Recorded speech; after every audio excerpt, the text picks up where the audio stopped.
Cooking is something that happens on a daily basis in a household. We need to make sure that we have food for ourselves or for our households to eat, to enjoy, and sometimes we get stuck with ideas wondering, what will I serve my family today? What will I serve them through the week?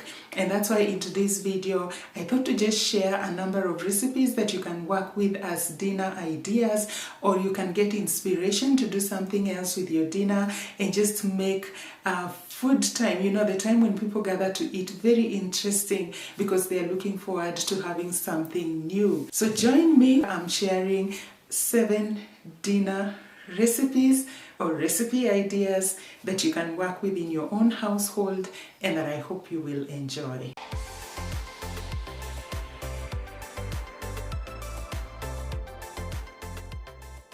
Welcome to Formations of a Noble Woman. This is a channel where we share matters womanhood and the woman seeking the mind of God concerning the same, so that you and I can align our lives to His will and purpose.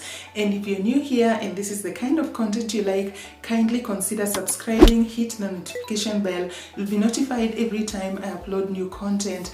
I upload this kind of content that I trust will be a blessing to you as you seek to be the woman that God wants you to be in every aspect of your life, and in this case as we look at the kitchen as well as homemaking.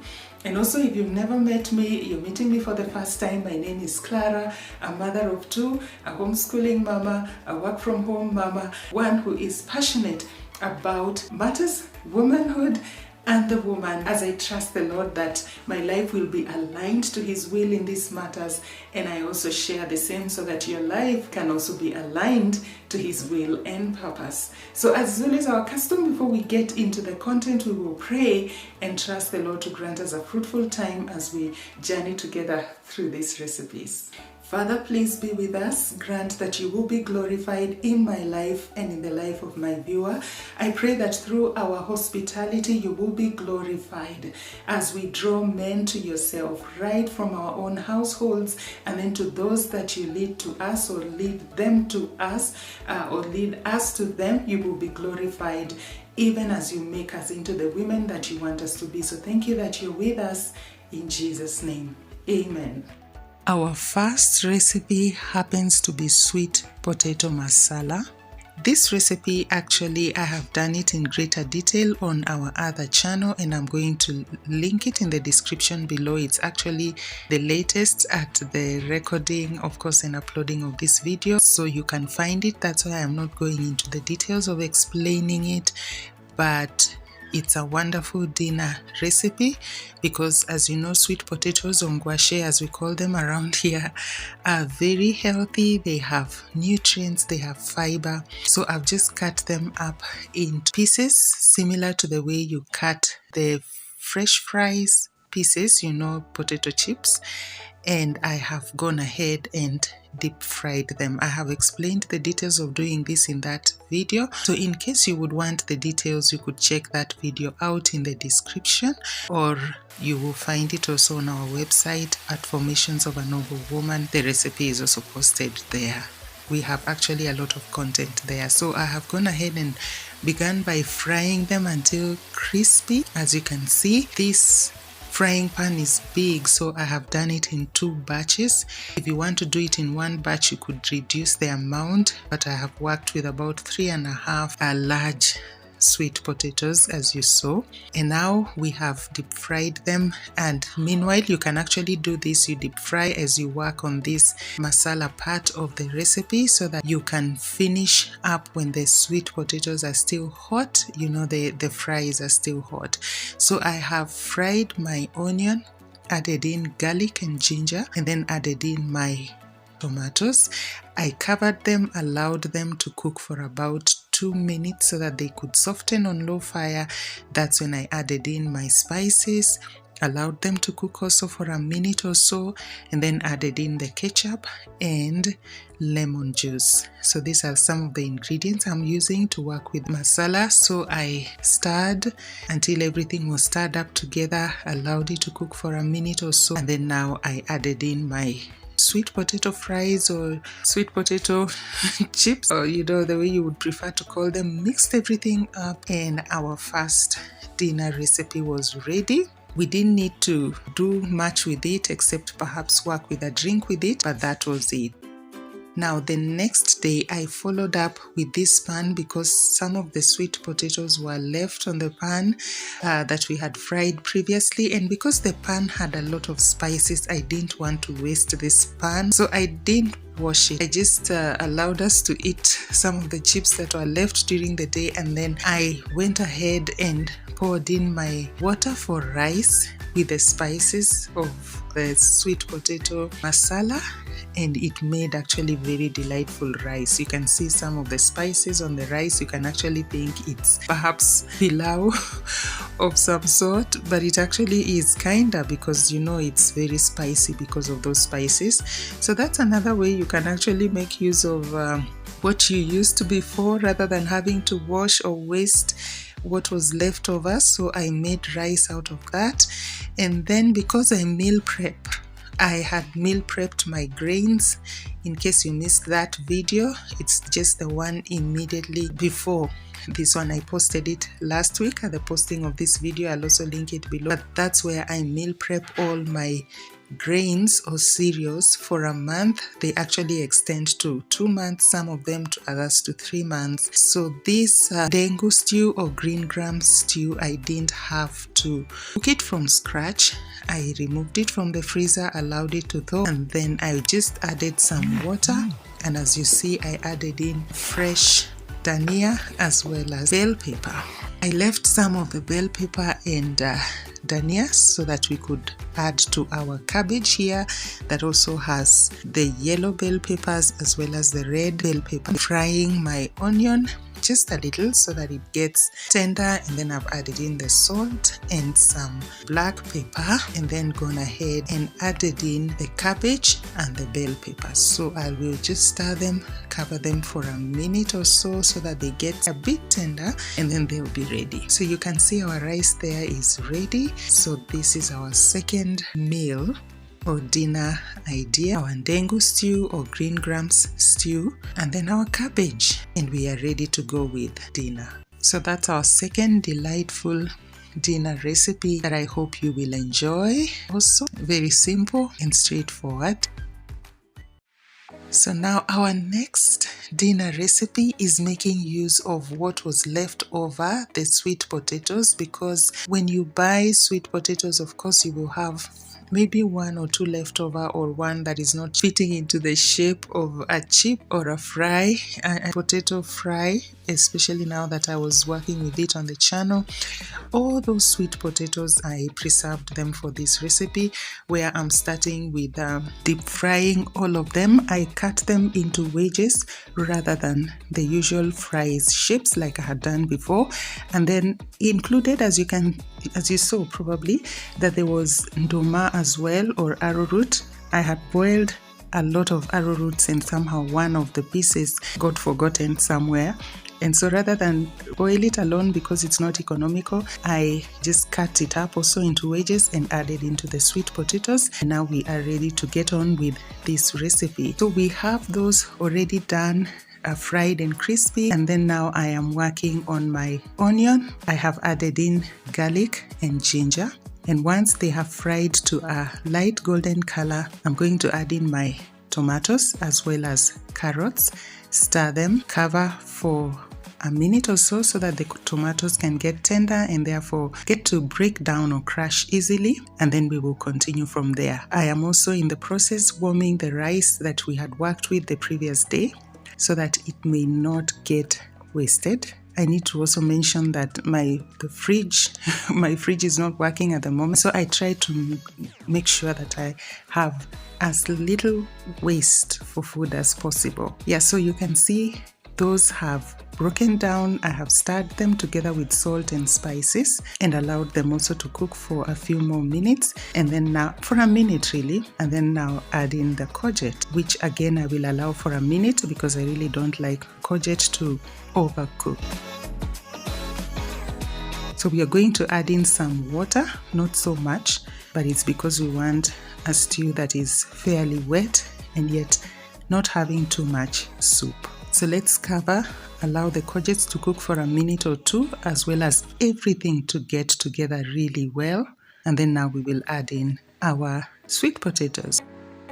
Yeah, so in goes our sweet potatoes as well as the arrowroots. And basically this stew is almost done because we only need to add in our greens. They have become like part of what I have to add in. Thankfully, I have planted some cilantro or dania, so there's plenty of it. So in goes our dania as well as our bell pepper, green bell pepper. Once we've stirred everything in, that meal is ready. Looking very nice and delightful. So it was basically almost like the main meal, but we had it with the rice that was left over and some of the cabbage, as well as the ndengu stew that was left over. So that's what made up our meal.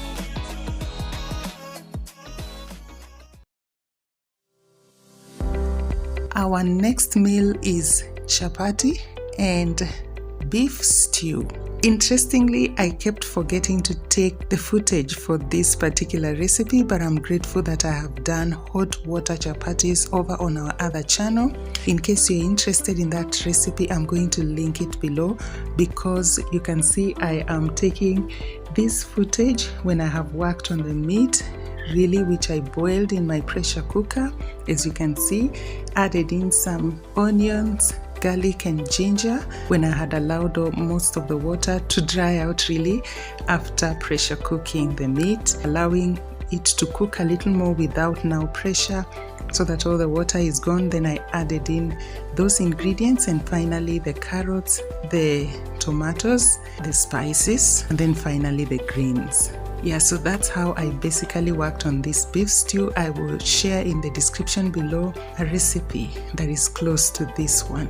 Yeah, so you saw the chapatis. I somehow forgot to take that footage, but as you saw, I like to cook my chapatis on 2 or 3 pans.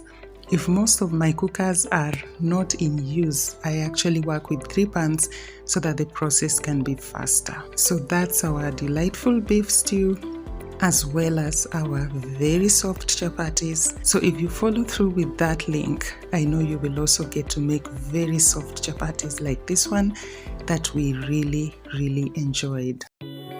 Our next recipe is what I would almost call the star recipe of this video, because it is a recipe that I'm hopeful to share in the description, a link to the blog of this recipe or the video itself when I get to do it on the other channel. But I began by boiling some potatoes. As you can see, I just added water and salt and allowed them to boil until they were soft and tender. So as they were boiling, I fried my green onions, as you can see, in some salad oil for just a few minutes because I didn't want the green onions to turn color. Then I added in some little salt as well as black pepper, and then after stirring those in, I added in the carrots, stirred them in until they were evenly stirred, and then I added a little water, perhaps half a cup or less, because my point is I want the carrots to cook somewhat, not to soften too much, but to cook somewhat, so that by the time that water is gone, the carrots will have cooked but not get too tender, because they still need some more cooking, as you will see. So our potatoes are now ready. Most of the water is gone actually, so I'm going ahead to mash them with some margarine, actually a tablespoon of margarine or butter. Of course, butter is healthier, so if you have butter, you'd better use it. Yeah, so I mashed until they were finely mashed with my masher. You can also mash with a fork or a wooden spoon.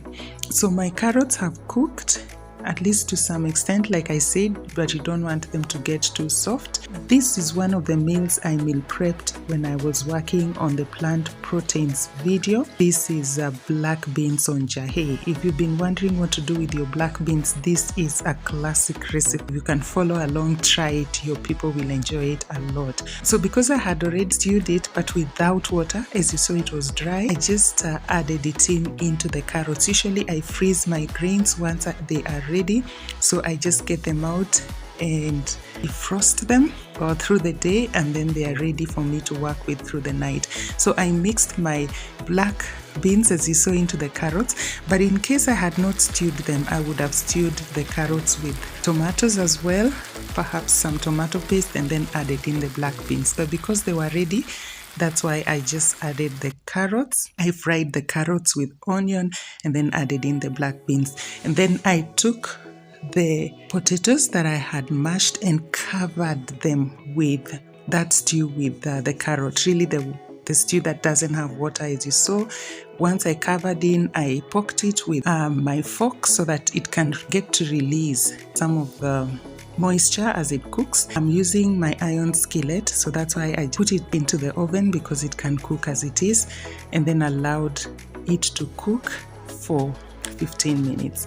So I'm calling this food njahe pie or black beans pie. So that's it. You can see, I hope if the explanation is not clear, you've been able to see how I've done it. And now it's ready. Everyone loved this recipe. So if you're thinking about protein that is fair and yet very tasty, try this particular pie. I'm sure you will enjoy it. And of course, you can see how it looks. The recipe will be on the blog as well as on our other channel, Recipes and Hospitality with Clara, very soon. Here is our next recipe. This one is supposed to be a vegetable stew, but usually, just to make it a little more tasty, I like to buy minced meat and then I keep it in tiny portions where I can add to some foods like this one, because remember, we are working on a budget. So I began by working as usual on my onions, garlic and ginger. When they got to a golden color, added in my tomatoes, then later added in my carrots when the tomatoes had broken down, as you saw, and then now I was able to add in my minced meat, just a little, to make this a really tasty stew, because meat can also give it some taste. We are working with rice on this one, and I made this rice differently in that I just worked with a very tiny piece of onion as well as a tiny piece of garlic and ginger, fried them to a light golden color, and then fried in this rice. I will also link in the description a recipe of how I work on that rice, though that particular recipe I used coconut. But if you don't have coconut, if you just do this, your rice will also, you'll take your rice to the next level. So in went our other vegetables, that's the potatoes as well as the courgette. So we will allow that to cook until everything gets together really well. So at this point, you can see our stew is ready. I have added in the greens, that is my bell pepper, as well as my cilantro or coriander or dhania. So that meal is ready. I didn't show you how I did the cabbage because it's almost like the one I showed you earlier, except that I only used onion, some little salad oil, and cabbage. Without the bell peppers, we really enjoyed the food.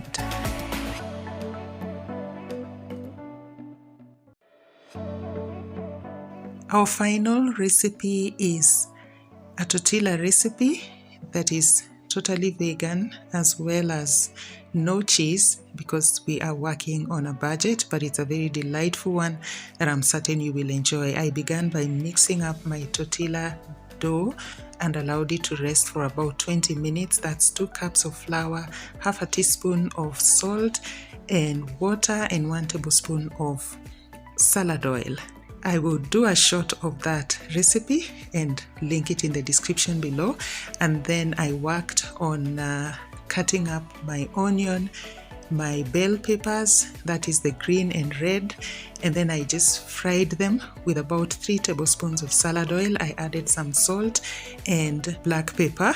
Actually, I just fried them for about 3 minutes just to get them together and to also let the salt and the black pepper to cook. And then I went ahead and divided my tortilla into 8 equal pieces, and then went ahead and rolled them out as I'm doing so that I could fry them, kind of dry fry them Yeah, that's the word. As you will see, you're not really frying with salad oil, any salad oil, just frying them as I'm doing, and that's it. It is ready. By the way, you can double this recipe, especially if you have teenagers. We are about 4 people who are eating this recipe, so that's why I made 8 pieces, 2 for every person. So this is a piece I showed you earlier. I had meal prepped this piece by frying it with onion, fresh ginger, fresh garlic, some salt and pepper when I did my meal prep for the plant proteins. In case you missed that video, of course I'll link it below. And then now I just got it out of the freezer, defroze it, and it was good to go. I added in some spring onion, as you saw some green in it, and then just came and mixed in with the mixture I have just fried, that is of the bell peppers and onion. And once I mixed it in, divided it in mentally really into 8 parts, and then that became the filling for our tortilla. I am leaving some space on the edges so that in case you want to seal the tortilla wrap, I'm making it very simple. You can seal it, especially for little children. But this day, I actually had a very busy day. I didn't seal because my children are older, so I knew they can handle it without it really spilling out the filling. But the best is actually if you can make a paste from flour and water, just all-purpose flour, a thick paste, and then seal the 2 edges together so that everything is sealed on the inside. And then I went ahead and fried it with some oil, half a tablespoon of oil on one side and half a tablespoon on the other.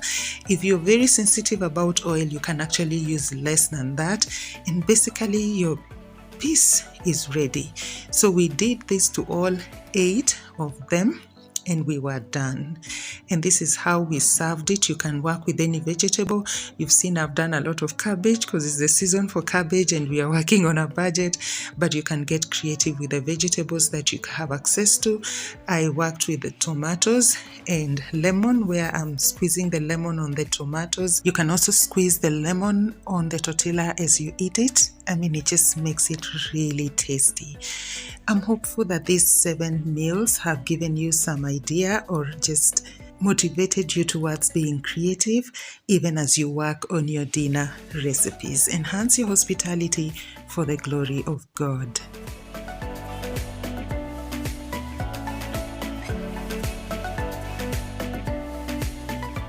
I'm hopeful those dinner ideas, as much as they were very simple, were a blessing to you. I'm really trusting the Lord that you've gotten a leaf or 2 or gotten inspired to make your own hospitality journey a blessing in your household. You could check out this video right here where I was doing a meal prep of plant proteins or grains. As you know, they are very budget friendly, and I mean, it's such a time as this when we just need to equip ourselves with those kind of recipes so that we can be able to feed our families in spite of the time of year that it is. So thank you so much for joining me. I trust the video has been a blessing. See you in the next video that is coming, or in this video right here.